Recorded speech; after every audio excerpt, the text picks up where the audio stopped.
He was 3 days into a fever before he could even speak again.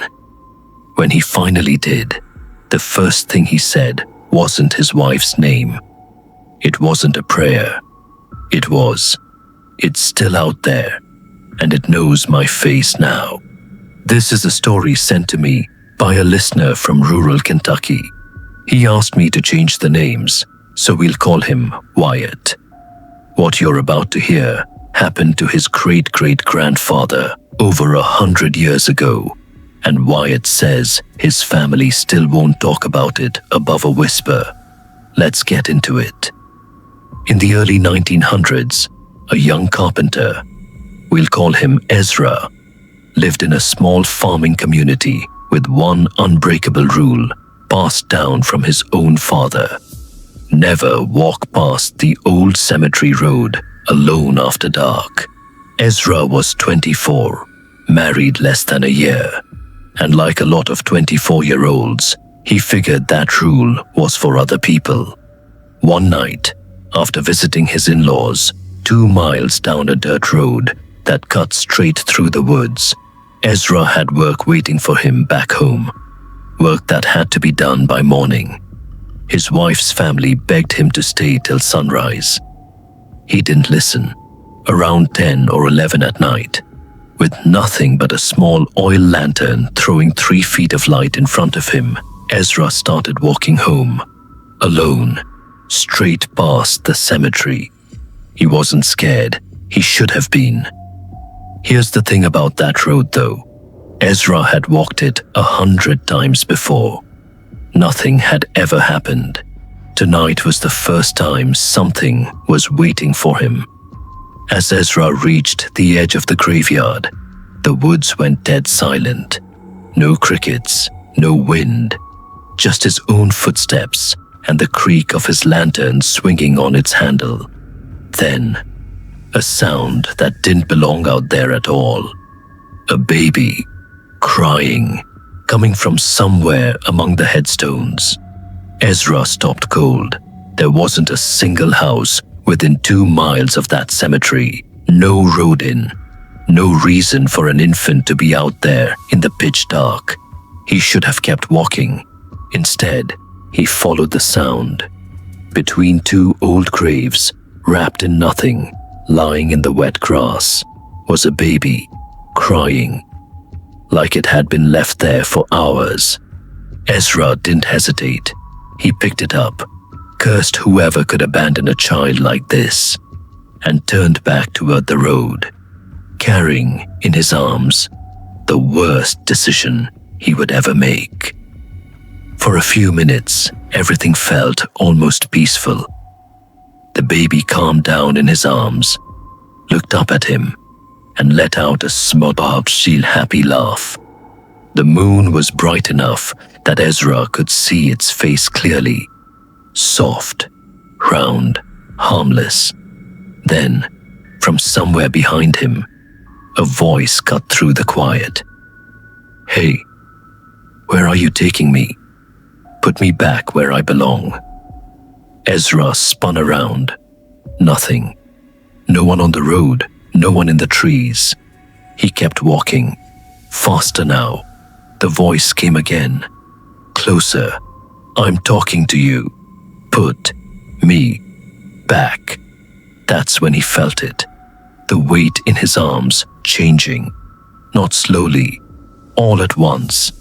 Like something inside that tiny body was expanding, cell by cell, in real time. He looked down. The body was still infant-sized. But the face wasn't a baby's face anymore. It was an adult's face. Fully formed, aged, wrong. Stretched over a body that hadn't caught up to it yet. And its eyes weren't reflecting the moonlight anymore. They were glowing on their own. Ezra dropped it and ran. He ran until his lungs gave out, until he had no choice but to stop. When he turned around, gasping, there was nothing behind him. No baby, no creature, no sound at all. For 1 second, he actually believed it was over. Keep that feeling in mind, because it's about to get worse. Further down the road, something else was waiting. 6 or 7 dogs standing dead still in a line across the path, staring at him without blinking. Ezra grabbed a branch off the ground and swung it, shouting until the pack broke and scattered into the trees. He told himself that was the worst of it. He was wrong. A familiar voice called out behind him. "Hey, what are you doing out here this late? You could have just stayed the night." Ezra turned, and there was his younger brother, walking up like it was any other evening. "What are you doing out here?" Ezra asked. "Had some business. Got held up. Figured I'd walk with you." They walked together, talking about nothing, until his brother said something that made every hair on Ezra's neck stand up. "You know, that wasn't very nice, what you did back there, picking me up, then dropping me and running off. That wasn't right." Ezra didn't move, didn't breathe, because he had never told his brother about the baby. He turned to look at whoever, whatever, was standing beside him. Wyatt says this is the moment his great-great-grandfather described the same way, every single time he told it, for the rest of his life, because it never stopped being the most horrifying thing he ever saw. Standing where his brother had been was something nearly 30 feet tall, its mouth stretched open, around teeth too large for any human jaw.